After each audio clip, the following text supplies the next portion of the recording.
Hi, I'm Mazen. I represent Group 8, and on behalf of Group 8, good morning to one and all. I have Nawaf with me, Nadia, Atik, Saurav, and Kusumakar.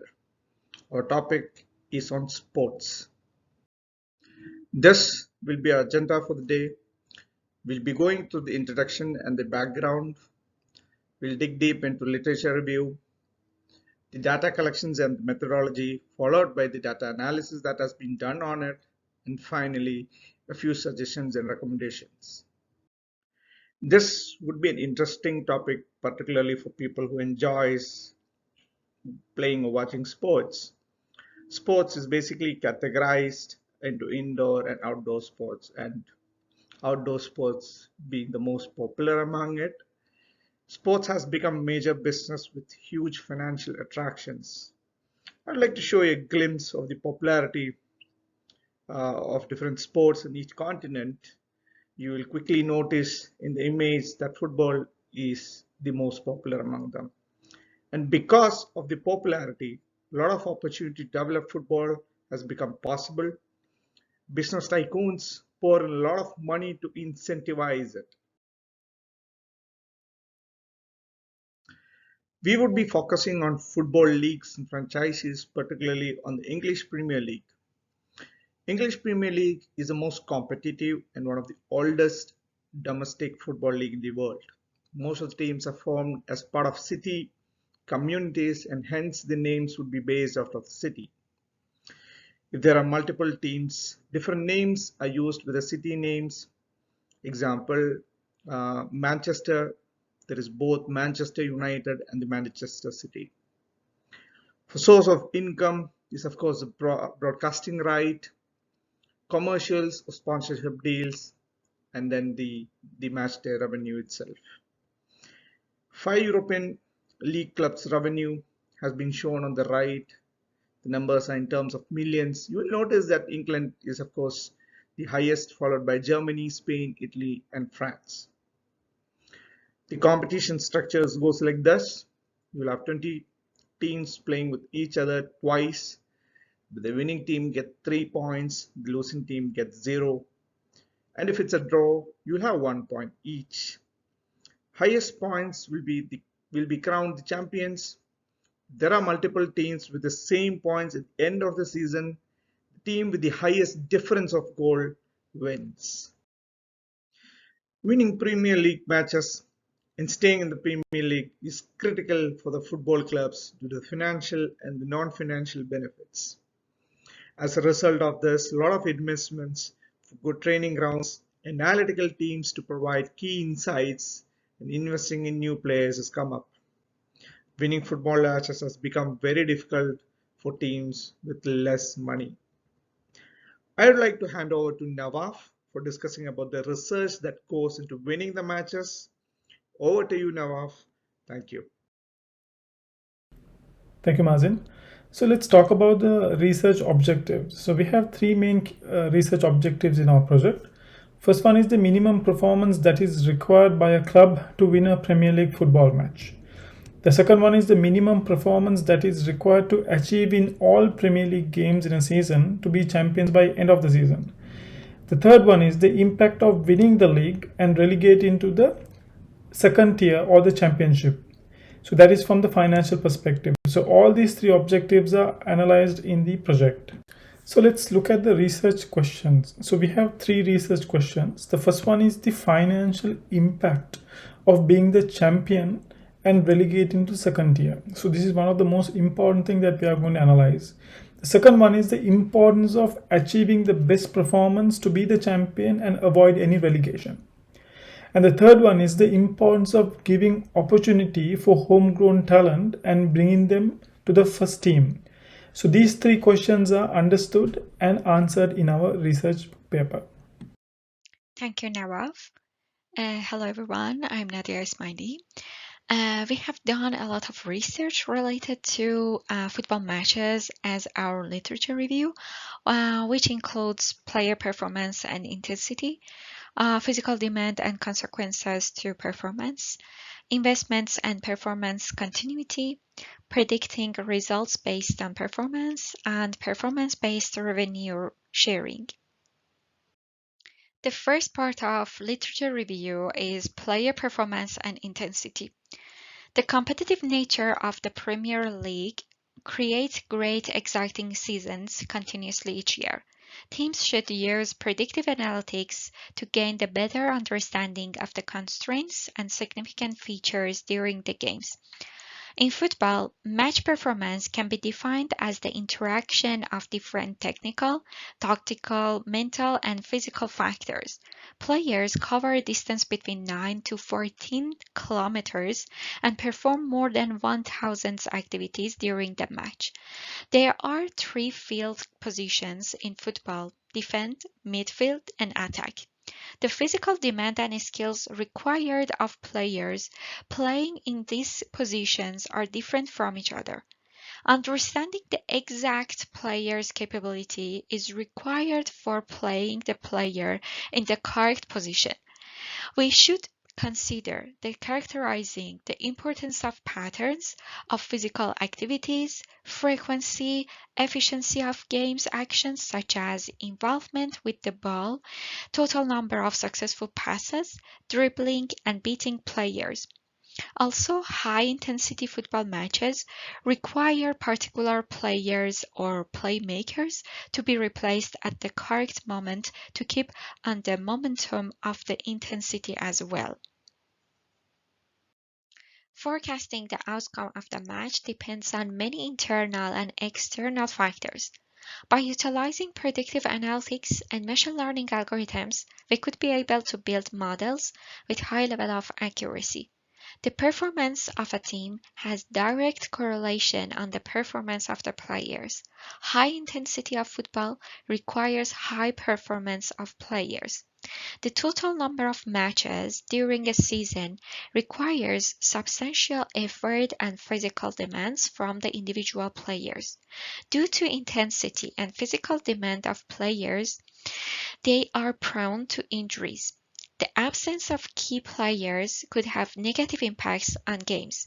It is estimated that during a season, a professional football club could expect around injuries during season, resulting in 85 days lost from players. Professionals need to consider the likelihood of injuries at the beginning of the season and provide appropriate replacements should be either recruited from outside or promoted from the youth players. In terms of investments and performance continuity, a lot of studies affirm that being competitive requires clubs to invest in new players, promoting high-performance youth team members to the first team, analyzing player performance, and making data-driven decisions. Performance analysis is an essential piece of the coaching system. The use of video and PC innovation in sport and the execution of video survey meetings are great periodic progress tests and performance evaluation amongst mentors, competitors, and sport researchers. One of the main reasons for the Premier League to be competitive and attractive is that clubs in the league spend money to buy new players. While the competition for top positions is fierce in the Premier League, lower tier teams, by contrast, cannot realistically hope to compete with the top teams, and instead focus simply on avoiding relegation. Now I want to ask Saurav to explain predicting results based on performance and performance-based revenue sharing in the literature review. Thank you, Nadia. Hello, everyone. I am Saurabh Bhandari, and the fourth part of our literature review is predicting the results based on the performance. With the help of the past data, we can help players to select the most appropriate coordinate in the X and Y axis, which increases the chances of winning. Players are given updates to change their position based on the match. Identification of fan loyalty is also one of the factors that can determine the chances of winning. Loyalty is the foundational quality that gets team through tough times and is the component that drives team toward great achievements. Substitution is an essential tool for a coach to influence the match. Factors like injury of a player, required tactical changes, or underperformance of a player initiates the substitution. With the help of predictive analytics, we can determine the appropriate time and the player for substitution. Talking about our last point, goals are very rare in soccer. That leads to high influence on the results of a match. Using predictive analytics, we can analyze the goal scoring opportunity, which in turn helps the team to make informed decisions that can lead to victory. Now let's talk about the performance-based revenue sharing. TV rights is associated to Premier League and Premier League is authorized to sell the rights. Based on the collective basis, smaller clubs can have higher revenue from the TV rights, which helps them develop their infrastructures. The total income of a team is directly related to the team's progress in the season, and from the historic data, it was found that the revenue sharing model works to increase the performance of the player as their income depends on it. The redistribution of the income from richer to poorer teams makes the future competitions more balanced, hence more enjoyable to the fans. Revenue sharing increases the future demand for the sport, which in turn increases the revenue of the league. Now my friend Kusumakar will explain about the data collection and the methodology. Thank you, Saurav. I'm Kusma Prashrestha. So moving on to the next slide, it's data collection and methodology. So the data set contains the relevant variables which can be analyzed in order to create accurate models, which is used for predicting the chances of winning. And the only part that was missing from the data set was the financial earning of each team, the income and expenditure of each team during the period 2019 to 2017-18. So with the help of transfer market, we were able to merge our original data set in order to get the income and expenditure of each team for each season, which made us easy for us to perform analysis and generate insights for our project. So moving on to the next slide, the methodology that we used was data pre-processing, where we detect and remove the outliers using the visualization and using implementing some mathematical formulas on the data set.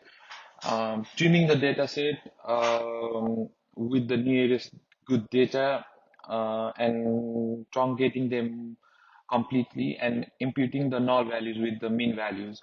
And like I said previously, the merging of data, the financial data, which we obtain from transfer market, and merging it with the leak data set from the Kaggle.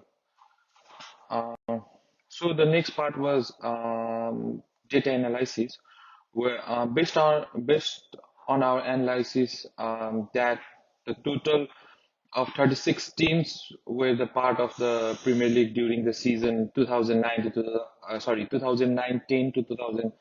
2017-18.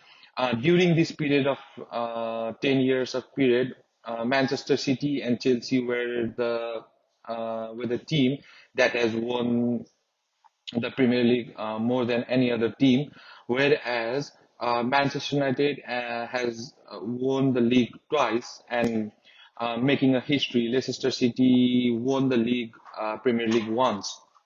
Not only the winning part, looking at the relegation part of the Premier League during the time of 2019 to 2017 and 18, Hull City was the most relegated team with three times, whereas Norwich, QPR, and Burnley, they also have been relegated twice. More than 18 teams have been relegated at least once during the period 2019 to 2017 18.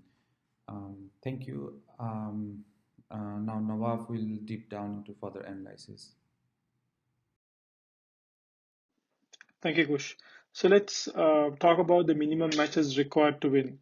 So football is all about winning. and more you win, the more that you have chance to win the league because each win gives 3 points to the team. Stats shows that on average a team should win minimum of 27 matches during a season, and they can afford to draw about 7 matches, and they can afford to lose about 4 matches as well. During 2017-2018 season, Manchester City won the league with highest wins, that is 32. And during 2010-2011 season, Manchester United won the league with only 23 wins. However, they had about 11 draws as well. So moving on with the presentation, we all know scoring goals win matches. Interestingly, if a team scores 88 goals during a season, the team has a better chance to win the league, similar to accumulating 88 points. During the season 2017-18, Man City scored 106 goals and they accumulated 100 points too. 2015-16 was a surprise season where underdogs Leicester City won the league with only 68 goals. So moving on with minimum points needs to be accumulated in order to win the league. So as I explained earlier, the more you win, the more points that you can accumulate to win the league. So there are about 38 matches during a season and total 114 points to play for. However, if a team gains around 88 points on average, that is considered as a title challenging season for a team. In 2017-2018, Man City won the league with the highest points of 100. And the lowest was by Manchester United during 2010-2011 with 80 points. To further elaborate on data analysis, Atik will take over. Thank you, Saurav. Hello, everyone. This is Atik Kumar Vahora. I'll be continuing on the data analysis portion. In this slide, I'll be talking about the attempts of goal that each league has tried and won the championship. We found that on average, the team should score 229 times to be champion. In 2015-16, Leicester City won the league with the lowest attempts of 179 goals. However, in 2017-2018, Manchester City won the league with highest of 265 goals. In this slide, I'll be talking about number of clean sheets. When a team stops an opponent team from scoring any goals, that is what is referred as a clean sheet. We found that to be champion, on average, teams should have at least 16 clean sheets during the entire championship. In 2009-2010 season, Chelsea had 18, and 2017-18 period, Manchester City also had 18 clean sheets during that period. However, in 2012-13 season, Manchester City had 13 clean sheets and still won the game. I will be continuing on data analysis portion on this slide. We'll be talking about goals considered as championship. From our analysis, we found that on average, champion team should only concede 34 goals in order to win the championship.